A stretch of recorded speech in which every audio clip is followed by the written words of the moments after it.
నష్టం వస్తుందనే కారణం ఏదైనా కానీ ఆ టెండర్ని క్యాన్సిల్ చేశారు. మళ్ళీ తిరిగి సరే ఇంతలోకి ఎలక్షన్ కోడ్ దాని తర్వాత ఈ ప్రభుత్వం వచ్చిన తర్వాత దాన్ని టెండర్ వేశారు. అది 2078 రూపాయలుగా ధర నిర్ణయించారు. ఆ మేరకు అమ్మకాలు జరిగినాయి అనేటువంటిది.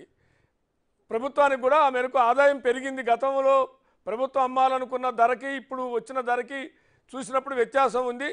ఆ మేరకు లాభం జరిగింది రాష్ట్ర ప్రభుత్వానికి. ఎక్కడ అవినీతి జరిగింది, ఏ రూపంలో జరిగింది, బయట ఎవరో గ్లోబల్ టెండరు పాడిన అతను ఎవరైతే ఉన్నాడో అతను ఏదన్నా చేస్తే దానికి సంబంధించిన ప్రభుత్వానికి అంటగట్టే ప్రయత్నం చేయటం, ఇది లేని ఆరోపణ చేయటం అనేటువంటిది గవర్నమెంట్ చేస్తున్న ఆర్గ్యుమెంట్. ఇప్పుడు శ్రీనివాస్ గారు, లేనిది ఎవరు? ఇప్పుడు ఏదో నిప్పు లేనిదే పొగరాదు అన్నట్టుగా ఒక ప్రభుత్వం ఒక జాతీయ పార్టీలో ఉండేటువంటి ఒక ఫ్లోర్ లీడర్ దాని గురించి మాట్లాడుతున్నారంటే దాంట్లో ఏదైనా ఉండాలి, దాన్ని నిర్ధారించుకోవాల్సింది, దాన్ని నివృత్తి చేసుకోవాల్సినటువంటి బాధ్యత అధికారంలో ఉన్న పార్టీకి ఉంటుంది. ఏదో మేము అధికారంలో ఉన్నాం, పార్టీలో ఉన్నాం, ఇదంతా తప్పు, మా మీద నిందలు వేస్తున్నారంటే గత ప్రభుత్వం అధికారంలో వచ్చి 5 నెలలు కాలే, ఎన్ని నిందలు ఎన్ని అపనిందలు మోస్తుందో మీరు చూస్తున్నారు కదా. ఏ ప్రభుత్వం గతంలో ఇట్లా ఇంత తొందరగా డిఫేమ్ అయినటువంటి చరిత్ర ఎక్కడ కనబడలేదు. ఈ అన్నిటికంటే ఇప్పుడు మీ మీద ఏదైనా వచ్చినప్పుడు మీరు ప్రభుత్వంలో ఉన్నవాళ్ళు, ఒక బాధ్యతమైనటువంటి మంత్రి చెప్పినటువంటి వాళ్ళు కూడా ఒక బీజేపీ జాతీయ పార్టీ ఫ్లోర్ లీడర్ చెప్తున్నారు. అది అవునో కాదు దాన్ని నిర్ధారించండి. మీరు కానీ దాన్ని మేము కాదు మా మీద ఏదో బట్టగాలు చేస్తున్నారు అనేది సరి అయినటువంటిది కాదు. మనం తెలుసు మీరు ఏమంటున్నారు. ఇప్పుడు ఈ టెండర్ వల్ల ప్రభుత్వానికి లాభం వచ్చింది. గతంలో బీఆర్ఎస్ పార్టీలో ఏమన్నారు, ఇసుక అప్పుడు ఏం మాట్లాడారో గుర్తుందా మీకు? సంవత్సరానికి ఇంత వచ్చింది, మాకు ఇంత వచ్చింది అన్నారు. ఆ సగం ఇసుక ఎవరింట్లో ఉందో తెలుసా మీకు? ఎవరింట్లో ఇసుక పోసుకున్నాడు సగం వాళ్ళకు పోసుకొని సగం ప్రజలకు ప్రభుత్వానికి ఆదాయం చూపెట్టారు. అది లెక్క కాదు కదా. నువ్వు ఆ ప్రభుత్వం అధికారంలో వచ్చిన తర్వాత ఆదాయం తెచ్చుకోవాలి, గవర్నమెంట్ తెచ్చుకో, ఎవరు వద్దంటున్నారు.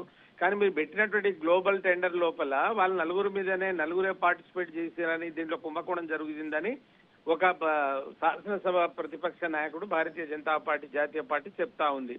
అందుకోసం ఇప్పుడు మనం మొదటి చూస్తున్నాం సార్, లాభం ఏ పార్టీ ఎవరు వచ్చిన అధికారంలో వాళ్ళు అనుకున్నటువంటి డిమాండ్స్ ఎప్పుడన్నా నెరవేరుతున్నాయా? ఇప్పటికి కూడా కిలోకి ఎన్ని బియ్యం వడ్లు తీసేస్తున్నారు, ఎంత తరుగుపోతుంది, కళ్ళాలకు అక్కడికి పోతే వాళ్ళు ఎంతసేపు కష్టపడుతున్నారు, వర్షాలు అయితే ఏమైతుంది.